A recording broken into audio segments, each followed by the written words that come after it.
Where are we sitting? Why did you that's not my problem. You were here 5 minutes ago. So let's start with thanking everyone for coming today. And thank the Rebbeinu Shalom for the mild weather. And thank our sponsors. We thank Josh and Liz. And also, they throw in here Clara Shore. In Israel? Yes. No. Not that side. The Torah style, back and forth. Okay, and it's to commemorate the yard size, Josh's father, which is the last day of Pesach, Rav Zev ben Shner Zalman's bracha, his father, Yoel Tzvi. One was the yard side of Yoel Tzvi ben Avram Pinchas. In a week. So we're just in the middle of things. Neshama Shalom Aliyah, we do thank you. And we have a double parsha, right? Right. Now, you don't expect me to give you a summary of Tazria Mitzorah that we missed last week. You'll forgive me for that. But let's turn to the double parsha. We're going to actually go to page 648. For starters, 648. And the beginning of, let's just give you an idea of what's happening here. We have two Achrei Mos and Kedoshim. Okay. And what's happening here is that, first of all, the first section deals with the Yom Kippur service. The Yom Kippur service is introduced with the Almighty. You don't have to look inside because we're not going to be focusing on it in depth. But the Almighty communicating with Moshe after the passing of the two children of Aharon, which is an interesting way to introduce the significance of Yom Kippur. But these are two individuals. The children of Aaron unfortunately died for not being careful with boundaries, right? They crossed boundaries. They brought foreign fire. So what the Almighty is telling Moshe is that, listen, you have to know that there are different boundaries for different times. There are times that you could enter into the temple if you have purified yourself, but the Holy of Holies not.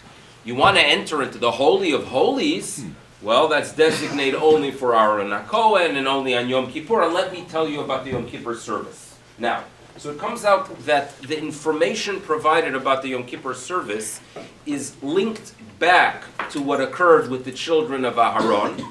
What occurred with the children of Aharon occurred on the first day of Nisan during the inauguration of the tabernacle. So the first portion of Achrei Mos is linked back to the inauguration, which is a section that was addressed earlier in Shmini. So it's linked to the beginning of this book. So if you want to really understand the core of Vayikra, so we're going to go ahead and turn to this page 648. And 648, the Torah tells us in chapter 18, Vaydaber Hashem el Moshe lemor, Daber el bnei Yisrael, v'amarta lehem ani Hashem Elokechem. So I'm your God, and as a nation, Kima'aseh eretz Mitzrayim asher yeshavtem ba lo ta'asu. Be sure not to be like those who dwelled in Egypt. Now remember, the text tells us, that you Jews, asher yishavtem ba, you were settled there. You were part of the culture. Jews become part of the culture, right? Jews, if they live in a country that loves hockey, they're going to love hockey, right? They live in a country that loves soccer, like in England 1966 when they were good. So they're going to love soccer. They're going to go ahead and become part of the culture. Not too bad when you're talking about hockey and soccer. Not too bad about when you're dealing with loyalty to your country, which is a good thing. We have a flag out here now. If you've noticed in the front, it was on the floor somewhere I put it. So then it is fine, perhaps more than fine, perhaps even an ethical thing to do, to be grateful to the country that hosts you.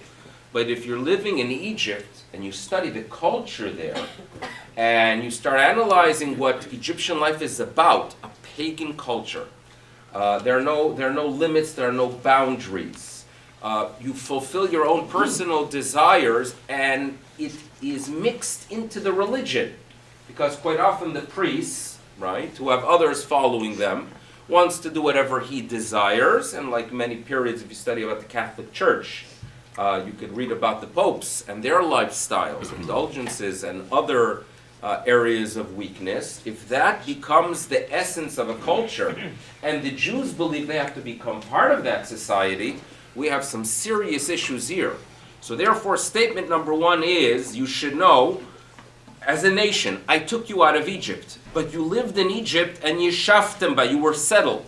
And my fellow Jews, lo ta'asu, don't be like them. Now there's a problem number two. Remember, there's a problem, not just the fact that they left Egypt. Guess where they're going to? Canaan. What kind of society lived there? Well, this is a society that is really into this spiritual concept. Spirituality plays a role. There's something in Israel that you sense. You sense that there's more to life, right? There's a Jerusalem syndrome. Every year people are treated. They come to Jerusalem and they start believing that they have a mission and that God is talking to them, because it could be very overwhelming. The presence in Israel could be overwhelming. It could be overwhelming for us as Jews. You come there. You study, you know, your history, you know that some incredible things are happening there today. It could be an overwhelming experience. So the impact of the land caused people to seek spirituality. Unfortunately, it was channeled in a very negative way by the locals. And the locals, led by the nations of the Amorites, they were called, had many practices. Many practices, and they were very superstitious. And this was a nation that sensed that you would wake up in the morning, anything that would or would not occur to you was some kind of spiritual sign. So if you wake up in the morning, right, and you bang your alarm clock and it fell on the floor, that was a sign that this is a day that you don't go anywhere, right? But if you wake up in the morning, right, and you come down to the kitchen and a little bit of cereal spills, then for the week you're gone, right? Because these are all signs. God is talking to me, and God is communicating that I better be careful, right? You don't cross the street where there's a black cat, right? The list of law of superstitions, very much, they originated in Israel, right? Darkei ha'emori, they are called. Darkei ha'emori, the paths, the way the Amorites work. And we as Jews, by the way, are warned, do not be superstitious. Do not be superstitious. That is very dangerous to our religion. So now, here comes the warning the Torah tells us that you should know. Kema'aseh eretz Canaan. This is in verse 3, right? Asher ani mevi etchem shama. I am bringing them. I'm bringing you there. Lo ta'asu. Don't act the way they act. Ubechukoteihem. And here we go. This is a key word. This is a warning the Torah gives us. Not to follow their traditions, their chok, things that are irrational and that are practiced by them. Lo ta'asu, lo telechu, don't follow those paths. Don't live a life that you follow paths of superstition. That's not what I want you to be in Israel. My religion, Judaism, is not superstition. Now, what do you yes do? How does the Jew live? So verse 4 tells us how to live as Jews. Very exciting moment. So number one, you're going to follow my laws. Et mishpatai ta'asu. There are many laws in the Torah. Laws of justice. Laws of charity. Right? Laws that remind us of our identity. So, mishpatai ta'asu. Now, if there are indeed things that are irrational in Judaism, if there are indeed things that we don't really comprehend why they have purpose, like the red heifer, right? Or we go ahead and we avoid garments, we purchase a suit, we send it to be checked for shatnez. And we go to someone, they look and they check the linen suit, the wool suit, and they tell us there's no linen. If it's a linen jacket, they tell us there's no wool. That's not too rational. But if indeed we follow those chukot Hashem, those irrational laws of God, bet chukotai tishmeru, but it should be lalechet bahem. It is to create a path. Meaning, don't let the irrational stand on its own. When we talk about irrational practices, for different communities, what is considered rational and irrational is different than others. The perfect example after Pesach was the Shlisel Challah. I mean, some people have a tradition that the Shabbos after Pesach, they either get a challah that looks like a key, or they drop their keys in a challah itself, right? You lose your key, maybe look in the challah right after Pesach. So this is a practice. Now, I don't consider that. Well, you're going to not good difference. That's what you say. Now, I don't consider that rational. I don't consider it rational.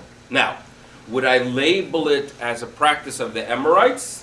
The answer is depends actually for who. In other words, if you come from a school that a tradition that did it, if it was something you saw as a child, you saw it at home, and it connects you to your past and it connects you to your tradition, or perhaps to your community in Eastern Hungary, because in that the little shtetl there it was done.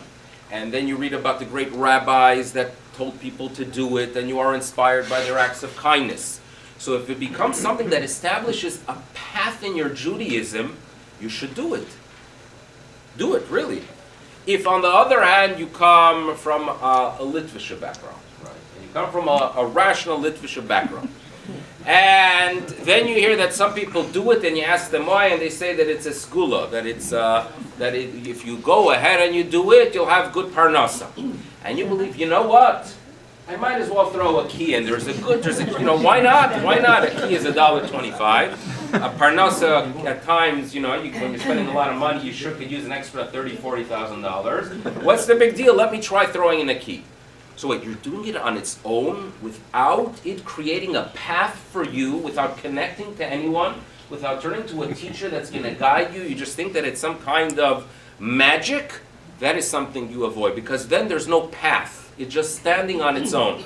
So therefore, when it comes to chukotai, the verse tells us, you should have, obviously you follow what the Torah tells you, obviously you follow what the Talmud tells you, but if you want to go ahead and follow something that's a chok, be sure that it is part of a path. Lalechet bahem ani Hashem. This is what we are told. Now, what does the list on page 650, what is this list about? This list, this area, and the area of weakness that existed in the region, in Canaan and in Mitzrayim, had to do with prohibited relationships with sexual matters. And we're dealing here with a primitive society, right? And the truth is, if you look at the generation of the wilderness, and you look at us today, they are primitive individuals, right? These are people that are very close to Homo sapiens than modern human. That's a reality. They're progressing. Some call them Homo schleppians. You ever hear that? They're always schlepping. So this is a very primitive society, and we are a primitive nation. Jews are not smart due to the fact that it was some kind of a genetic a coincidence. We received the Torah, and it's been a process, because we've been focused on asking questions, on studying, not accepting things, on arguing. We developed over the years. Torah is machkimas pesi. Torah has the ability of taking a foolish nation and working with them and developing them. And that's where we are today. And that's who we are today. It is due to the Torah. Due to the fact that we are dealing here with a primitive society. If you put them in an area where you fill your desires, and desires at times could be fulfilled with relatives that are around, prohibited relationships, one that destroy your essence, this is warning number one. It was a problem in Egypt, it was a problem in the land of Canaan. This is the big warning of Torah. And in some ways this could be even the core of the book of Vayikra. Because up until now we're discussing things that relate to the Levites, but here it is a message that the Levites got to be sure that everyone else gets the list. And we have a long list of prohibited relationships. Eventually things worked out for us, by the way, because in most healthy situations, people don't have a desire for such relationships, right? But that's something that developed. At the time, they perhaps did not have that, meaning they were challenged and tempted, and here comes the long list of warnings. What's interesting about it is that it was taught in stages. In general, in what appears in Parshas Achrei Mos, there's a warning without punishment. It is just telling you, go ahead, ervat avicha, ervat imachalo tegaleh, Lo tegaler vata, don't have a relationship with the mother, with the sister-in-law, with the daughter, with the the list is here. It is just presented as something you should not do. Okay? Now we could move forward to page 656 on page in Parshas Kedoshim. 656. Now, at the end of Parshas Kedoshim, meaning the second half of Parshas Kedoshim goes back to the prohibited relationships, but there it's a little bit harsher. There God says, listen, let me just tell you that if you do it, there's some severe punishment. So God works it out in stages here. It's first is presented as what's prohibited and then the punishment itself. But if God tells us, remember, what we started off was God telling us that, listen, you should follow my mishpatim, you should follow my chukotai. God Almighty is telling us, you should follow the laws of God and you should follow His decrees. What are they? We need to know. Right? What are the laws and the decrees of the people of Israel? So here we have Parashat Kedoshim. Parashat Kedoshim is a unique one. And why is it unique? Everyone needed to be present when it was taught. Vaydaber Hashem el Moshe lemor, verse 2. Daber el kol adat bnei Yisrael. So again, these are teachings that are presented to the whole nation. This was not the norm. The norm was that Moshe would teach Aaron, and then they would teach the children, and then the elders, and the elders would go out and communicate. Here we have a situation where everyone needed to be present. So there's something very unique here. Everyone needs to be present, so we have to understand why. Verse 2, Daber kol adat bnei Yisrael v'amarta lehem kedoshim to you. You got to be, as a nation, holy. Ki kadosh ani Hashem Elokechem, because I am holy. Try to emulate me. And here a list of laws are presented, which includes honoring parents, observing the Shabbat, not to turn to avodah zarah, not to make avodah zarah. When you bring sacrifices, bring it in a proper way. When you go ahead and you have yield in the field, be sure to give it to the poor. You should not steal, you should not lie, you should not take false oaths, you should not desecrate the name of God, don't steal from the poor. The list is long. Commentators note that you will find in this parasha, and perhaps this should have been a good exercise, to bring everyone here that Aseret HaDibrot, bring you a piece of paper, and to give you a homework that you have to find in the beginning of Parashat Kedoshim all of the 10 Commandments, all of the Aseret HaDibrot. It's an exercise, you could do it because they're all there. And that explains to us, on one level, why there is a need to have everyone there. This is relevant and significant for all. Okay, so that's one explanation why everyone had to be present. But then there is explanation number 2. And it works with the following. What does it mean to be kadosh? What does it mean to be holy? How do God's holy. You say that, oh, kadosh, kadosh, kadosh. We say it every single day.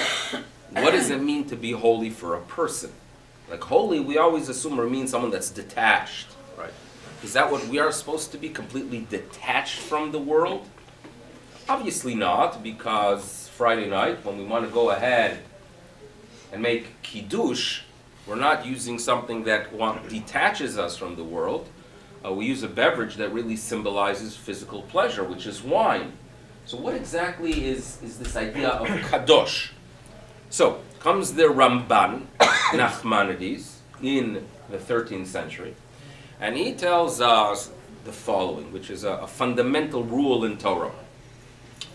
Judaism has a lot of do's and don'ts. You go ahead and yes eat kosher and don't eat the non-kosher.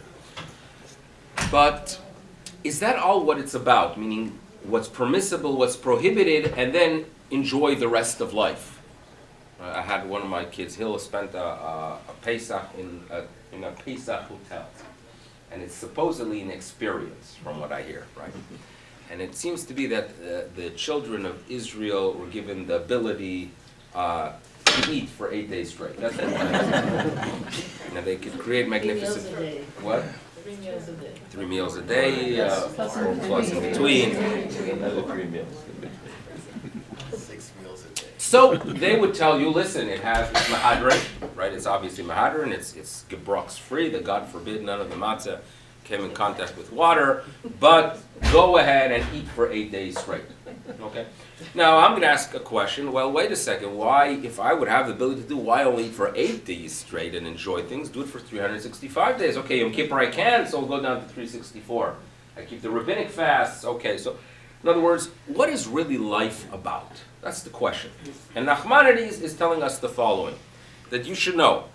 You could have a person that observes all the stringencies, right? The highest quality of Ashgacha and Hasidic Shechita, and only Chalav Yisrael, and no Gebroks, right? And all the good things, and eats Matzah and Pesach Sheni, does all those wonderful things.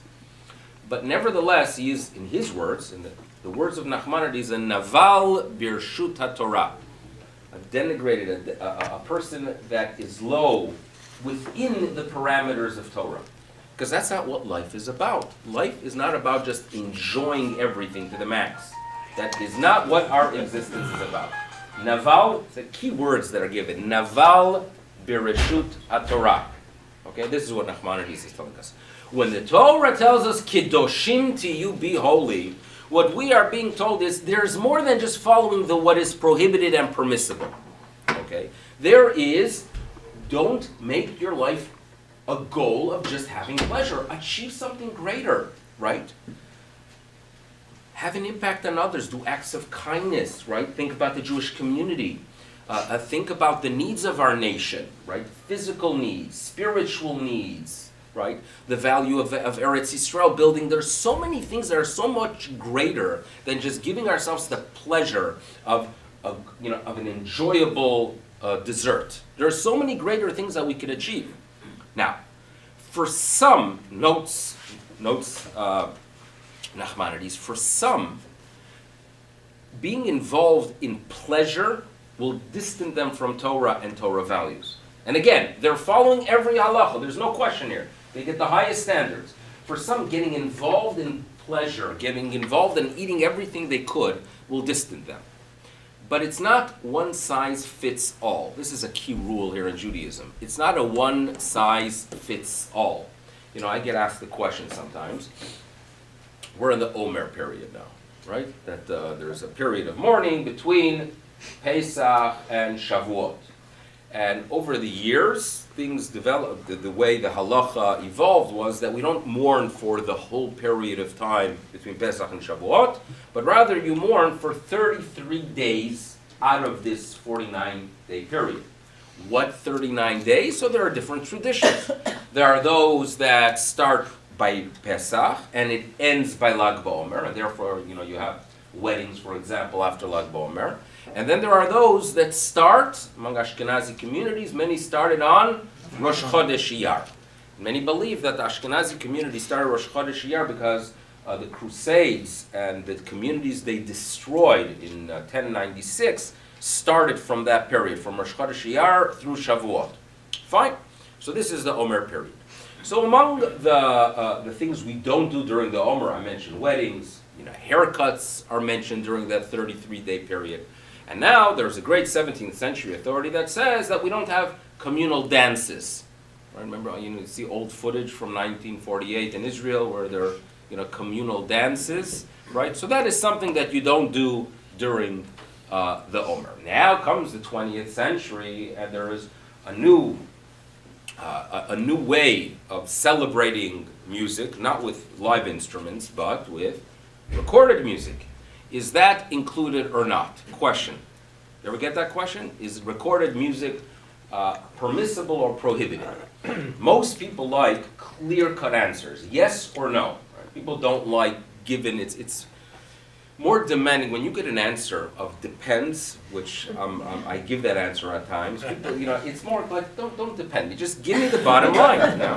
Now with my kids, I do a lot of depends because I want them to go ahead and struggle with the issue because that's what was given over to me. Right? I got a lot of depends, so I try to hand it over. Let the next generation do their own research into it. But here we have the question about recorded music. So I look among my kids themselves, and some of them, right, even my Abigail, if she's watching a video and there's some background music, she'll say, yeah, it's Sphira, right? She's not going to listen to it. And then some of the older kids say the following. I'm not going to mention a name, but one of the kids says the following, that listen, if the whole idea is that we don't want to go ahead and listen to music that might lead us to jump up and start dancing, right?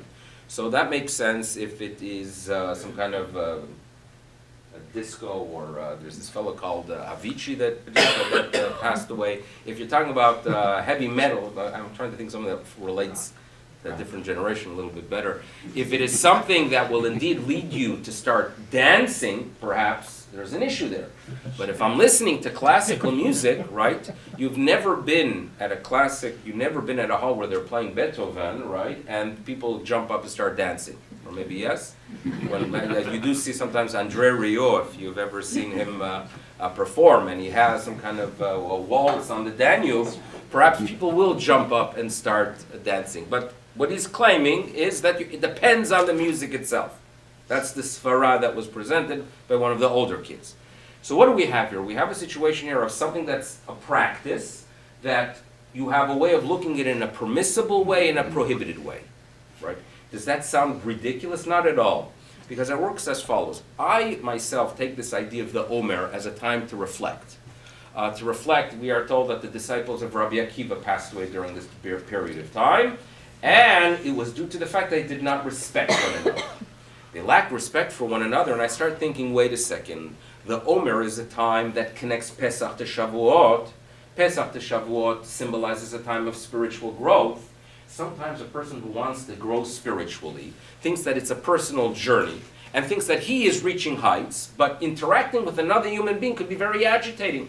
I want to become this person who is studying and growing and connected to God. Another person doesn't seem to fit into my picture. He's not as good as me. So what we are being taught during this period of time is that as you try to grow and become a better Jew, you better be sure to respect the other Jew as well, even if he's a little bit different, even if his approach is different, even if he agitates you. So I think there's a core message here to be mindful of the sphira. That's the goal. What's the goal? Being mindful of the sphira. Now, how exactly does it manifest itself? So for me personally, it manifests itself in the following way, that when I get into the car, right, and I have to drive, and during the year, I do enjoy listening to 96.3 and 91.1. I do enjoy it. And I don't, and I have to listen to NPR and get it from Buffalo, and sometimes it's not so clear. Or I have to listen to 680 News, where they repeat themselves over and over and over again. So when I hear it, I say, oh no, not that again, right? Okay, so Mazel Tov. So Kate had the boy. Okay, Baruch Hashem. But I have to hear it again and again. So that is a little bit an agitating moment. And I say to myself, you know what? Why am I listening to it and not to 91.1? Simply because it's Sphira. So this is a reminder. So it's not what my religion is about. It is there to serve me. For someone else who during this period of time is a little bit on a down, and they need a little bit of music just to survive. Some people say, I can't exercise without music. So that 100% is permissible for them. Meaning, it is not one size fits all. There are things that are for all of us. Shabbat is for all of us, right? But when it comes to standard in kashrut, for example, right? Some Jews are very good Jews who keep higher standards, and that's what makes them feel connected. And others have their own, they follow their teachers, right? You could be, I have no doubt, that there is a special place in Gan Eden, right, that during Pesach has one table with kidniyot and without, right? It works very well because we can all make it there. It is not what's going to define our religion. What defines us? How we use these things. Religion is not a one-size-fits-all. Again, not everything, right? Flexibility has its limits, but you have to realize that there are times that you could answer, depends. There's the well-known story. I remember when I was preparing for the rabbinate. So this goes back some 21 years ago. So I went to visit this rabbi in Chicago. Rabbi First was his name. Rabbi First is still there, a great Torah scholar. And he shared the following story, wanting me to get the idea that it's not one size fits all. As a rabbi, that's something you have to be mindful of. What could be prohibited for one could be permissible for another. And he shared the following story, that in the 1970s, he went to Moshe Feinstein, what they call shimush, to spend some time to learn some areas of halacha. And he studied under Moshe Feinstein. At the same time that he was spending time in New York and spending hours with Moshe Feinstein, there was another rabbi. Rabbi First was planning to study in New York, go to Chicago, which is a very nice, large, established Jewish community. The other rabbi was a rabbi by the name of Kalman Winter, who appropriately was going to Buffalo, after spending time with Rav Moshe Feinstein. So here what happened, 2 young students, both by Rav Moshe Feinstein, one going to Buffalo, New York, and one going to Chicago. So they both spent time, and Rabbi first was with Rav Moshe Feinstein, and he showed him some kind of they were dealing with some kind of issue, and Rav Moshe Feinstein says to Rabbi first that you should know that such a situation is okay b'di'evet.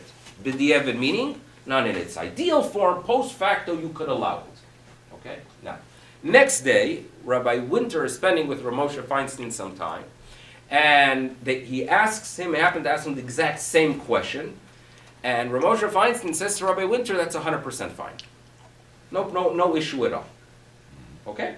Later on, the 2 students are comparing notes, and they realize there's a contradiction. For Rabbi first, for the Chicago rabbi, it's b'di'evet. For the Buffalo rabbi, it is lechatchila, it is fine. They go together and they turn to Rav Moshe Feinstein. They ask him, we need clarification here. How do you explain that? And Rav Moshe says, you should know that Buffalo, New York is always b'di'evet. Now, this is something that I always was mindful of in Buffalo. But the message is an incredible one. That Rav Moshe Feinstein senses you have to know the community. In other words, you want to have higher standards. There's some people that for them it's appropriate and important perhaps. But in some communities, if you come in with high standards and start making demands and making Judaism complex and not accessible, you're going to cause more problems than anything else. You have to have seichel, you have to have the common sense to know what applies to you might not apply to someone else, right? And there's nothing wrong walking into a room where one person has a high standard and another one doesn't. We could get along. You have to have it's maturity, right? Children have a hard time with dealing with the idea that there's a gray area. Adults, we hope at least, should understand there is such an idea. There's nothing wrong with that. Now, with this concept, we can understand Nachmanides and what we are being told here. The Torah is telling us not just honor parents, keep Shabbat, don't do Avodah Zarah. There's more than that. The Torah is telling us you have to know what you are here for, right? And when it comes to physical pleasures, there are things that you have to do, that it's a must, right? You have to make Kiddushin, you have to eat, and you have to be happy. A person has to be happy. Now, there are times that we get a satisfaction from the good coffee, right? Or a good meal, or a good salad, or a good dessert. And if that makes us happy, and then we are energized to do good with the good mood that we were put in, right? That after I go ahead and visit Israel, and I walk into the waffle bar, right? And I get one of those, I'm talking for teenagers now. The only ones that, it's funny, whenever I mention this teenagers waffle bar, they go, oh, their eyes pop out. And when you talk to adults, they go, oh no. The amount of sugar and white flour. The only people that could enjoy waffle bar are indeed teenagers and one of my brothers, Avidan. But besides that, no one else could. So when you think about going to waffle bar, if that puts you in a good mood, and afterwards you decide, you know what, I appreciate the land, I appreciate this wonderful restaurant, let me do something good now. Either I'm going to go spend an hour and study Torah, or I'm going to go ahead and volunteer. You know, my son who was in KBY was asked, what do you do Purim there? Now, Kerem B'Yavne is a yeshiva that's known for intellectuals. So my wife asked Moshe, what did you do Purim on Kerem B'Yavne? So she said, so the response was that the boys went to some hospital. To what? To bring happiness of Purim to those who are there. Okay? So if you go ahead and use that enjoyment you had to put you in a good mood, your waffle bar was a holy experience, right? Because you used it for something good. No question about that. And that is what holiness is, to use the physical world appropriately. And for you, the waffle bar is the greatest thing. If on the other hand, the waffle bar was, you know what, this is so good, there's another waffle bar, so in 3 hours from now, when I'll have the ability of putting another one in my system, I gotta try the next one. So for the next 2 hours, I'm gonna do exercise, because then I will have the ability of enjoying the next one. And after that, you do the next one. What does waffle bar turn in for you? It is something that is distancing. You're a naval b'rshut Torah. You're doing something kosher, but is that really what we are about? Is that what we are about, right? Just to fulfill our pleasures? Obviously not. There's so much we could achieve. Now, if you're going to go ahead and teach these lessons, this concept of Kedoshim to you, to some rabbis, right? And they're going to go ahead and teach it to other people. There's a danger, because what if they transmit it the way they see it? In other words, what if I go to a rabbi, and that rabbi is a very spiritual person, and for him, he has no interest in waffle bar. They say there was a great rabbi of Bnei Brak, Rav Steinman, who passed away a few months ago. And Rav Steinman used to eat for breakfast oatmeal. Right? It's one thing I have in common with him. I eat for breakfast oatmeal. And he would have his oatmeal plain. One day, one of the grandchildren decided to honor the grandfather, and he added a little bit of sugar to the oatmeal. So the grandfather ate the oatmeal, and then he turns to the grandson and says, today the oatmeal was a little bit different, right? What happened? What kind of batch is it? Like, what's different with the oatmeal? And the grandson admitted that today I added some sugar. The grandfather was upset, and he said, "You know what? I don't need that. I don't need that sweetness. I could achieve. I don't want to get too attached to it." His concern was perhaps that if today it's going to be sweet, so then I'm going to want the next sweet item.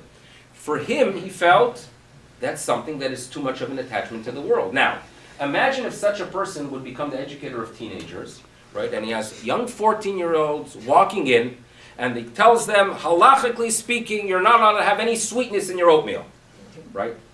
So what happens? The 14-year-old starts eating and doesn't like the food and is in a bad mood and is going to try to seek out fulfillment in different areas. You can destroy Judaism if you hear the idea of Kedoshim and it's transmitted by a person and their outlook. You're going to destroy Judaism, right? If you get a rabbi who's very, very machmer and tells everyone that you should follow standards that are very, very high, and the masses cannot follow it, you destroy Judaism like that. Kedoshim to you, the idea that you take what you need, and for you it's a mitzvah. For the next person, it's something they should avoid. We have to hear it directly from Moshe Rabbeinu. Right? It cannot be transmitted through a different party. That explains to us verse 2. Daber el kol adat b'nei Yisrael. Speak to the whole nation. Be sure they all hear it. And don't let one rabbi transmit it with his outlook. Right? Don't go ahead and have someone that people are different. Respect that. What is kadosh for you is not kadosh for me. So therefore, kedoshim to you ki kadosh ani Hashem Elokeinu. So this is really an introduction to this portion, but it's an introduction to the Jewish life. That's not one size fits all. Now the mitzvot that appear here are very significant one. Honoring parents, keeping the Shabbat. I've mentioned in the past that in verse 3, Even Ezra tells us that when a child's introduced to this world, it is first the mother, then the father, eventually, and I'm still waiting, and then the what? And then Shabbat. In other words, your Jewish journey is mother, father, and a child. The first spiritual experience is a Friday night. And this is the beginning of our journey in verse 3, Ish imo, aviv, tirao, and then Shabtotai. Verse 4, also a very significant law. You have to remember, in verse 4, we are told here, Al tifnu, do not turn to the idols. And then Elohei Masecha, gods that are molten gods, lo tasu lachem, don't make them for yourself. Avodah Zarah, Rav Hirsch points out, again, a very important points in many, many different areas here. But he points out that in pagan cultures that are into the superstition, right? And you don't have to go to ancient Egypt if you study what happened in Mexico, right? In the Mayan Peninsula, you study about the Mayans, right? And the pagan cultures that existed. And it was all about yeses and nos, meaning there were things that don't do that, right? If you go ahead and on a morning when there are a few clouds on the east, you go ahead and walk backwards, you're going to be struck and you're never going to eat again, right? There are a lot of laws. And that's the first part of this. Al tifnu el ha'elilim, al tasedze. Don't turn to those things. Be rational. And then there are gods that protect you. There's a belief that if we go ahead and slaughter a chicken on the top of a mountain, when indeed, right, it's the third day of the month and it's the third hour of the day, and you come with your third child and you slaughter, hopefully not the child, but the chicken, you'll be protected, right? So masecha, like protection. Lahasik, like schach protects you. Don't turn to Elohei Masecha. Don't turn to these external things to protect you. This is what the society was all about. You do that, you're going to be protected. There's actually a Rebbe. There's a story, some Rebbe, I think he's called the Christian or something. Krister, Shaila Krister, I think was the name. So not familiar with it. You don't need to be familiar with it, in my opinion. But Shaila Krister, there's a story. Karastir. Karastir, you see someone else. So tell us a little bit about Karastir. You know anything about him? My parents were from there. They were from that region or from, okay. So you know the story with mice and him? You don't know the story. So there was one time a person, Shaila Karastir. So there was one time a person who had a problem of mice eating his grain, and they were they were asking for assistance, and it seems to be that he told them that if you just, put some kind of psukim there, or I don't remember exactly what, you'll be protected, and it stopped. And that story spread, and they started using his picture, that whenever, and even in Israel up until this day and age, that when people have an issue with mice, they put a picture of him. They put a picture of him and that protects. I was thinking of starting a mousetrap company called the Kirastir Mousetraps. And believe me, I would be doing very, very well, maybe with a little picture of the Rebbe there. It does exist, this concept. Now, again, from where I come from, if I'm going to go ahead and not know anything about him and just get his picture, I'm going to be very uncomfortable with it. For someone, again, I have respect for these communities. If they are inspired by him, they study his Torah, or they do acts of kindness like he clearly did, why not be inspired, right? But protection is something we all seek. We all seek something to protect us, right? We want something tangible. Our religion is not a very tangible religion, right? Christianity, right, they're lucky if you think about it. They have something very tangible. They made God into a man, they make an image of him, they got married, they got something very tangible. It's much easier, right? It might be absurd, but it's easier, it's tangible. Our religion, the reality is our God is not tangible. The mutaguf, guf, right? So it obligates much more from us. We can't make it external. We can't just have you can't just put God on a keychain, right? And you can't just go ahead and believe that if I go to the synagogue and if I stand there and meditate, then the rest of the week I do whatever I want. Judaism expects that we become something, right? And it's a little bit more of a difficult religion, the reality is, but that's how it works. If you want to have an impact, there has to be a struggle, and people who achieve are people that realize that, you know what, I have to become something. This is what we are being told. Elohei Masecha, don't turn to something external to protect you. And verse 5, which we're going to end with that, verse 5, this is a key here. Korbanot exist in our system. We bring sacrifices. We do. The temple in Yerushalayim was our hub. But remember, when you bring a korban, when you go ahead and slaughter a peace offering, or any korban, you have to be sure that it is done lir tzonchem, to find favor in the eyes of God. Meaning, don't just do it as something that you are pushing a button, mission accomplished, right? You say a few things, a few Hail Marys, mission accomplished. Don't allow our religion to turn into it. That's not what Judaism is about. It has to be that God desires you. You develop a connection to Him. You go to Jerusalem, you're inspired by the people who study, who do acts of kindness, who value the world, who are upbeat, who appreciate what existence is about. Religion is lir tzonchem, that it should be desirable to God. That is the core of what we are about. That yes, there are things that we do not comprehend. There are things that are not rational, but it's a path. It is a path to make us into greater people and better people, and that's what we are being told. Korbanot have their role, but be sure that they do not become the essence of Judaism. So these are a few of the core issues. Remember, in the same page afterwards, we get to what Judaism is about. That when you have a field, be sure to give the gift to the poor. Be concerned about others. And you think about, I saw a few days ago a clip about the state of Israel dealing with the Syrian kids, that every single night, right, you have a civil war, the whole world doesn't care basically. Who is putting time and energy and making a difference? The only nation that was attacked by Syria, the only nation that was taught day in, day out to hate the Jews, we are the ones that were opening our doors, right? And we are treating them. And if you see these clips of how they deal with these children, right? And you deal with mothers, and these are mothers that were taught from day one to hate Israel, because these are people that lived by the border, and you realize that, these values of chesed became part of who we are. And the state of Israel does it. And this is something that you have to be proud of, because yes, that is the core. Judaism that becomes something external and something superstitious, I'm sorry to say, it has value if it assists in transmitting to the next generation. There's no question, doing irrational things. My son sees me, my children see me, eating matzah, right? And they, God willing, do it, and their grandchildren do it, and the future generation does it. That's wonderful. We're keeping something alive. But the core is the concern for others. And that is being manifested. This is what's occurring today to a nation. 70 years after experiencing darkness, we are a light. It's something to be very, very proud of, because we are getting very, very close to the essence of what our religion is about. I thank you, sponsors, and I thank everyone for coming, and have a wonderful day. Right.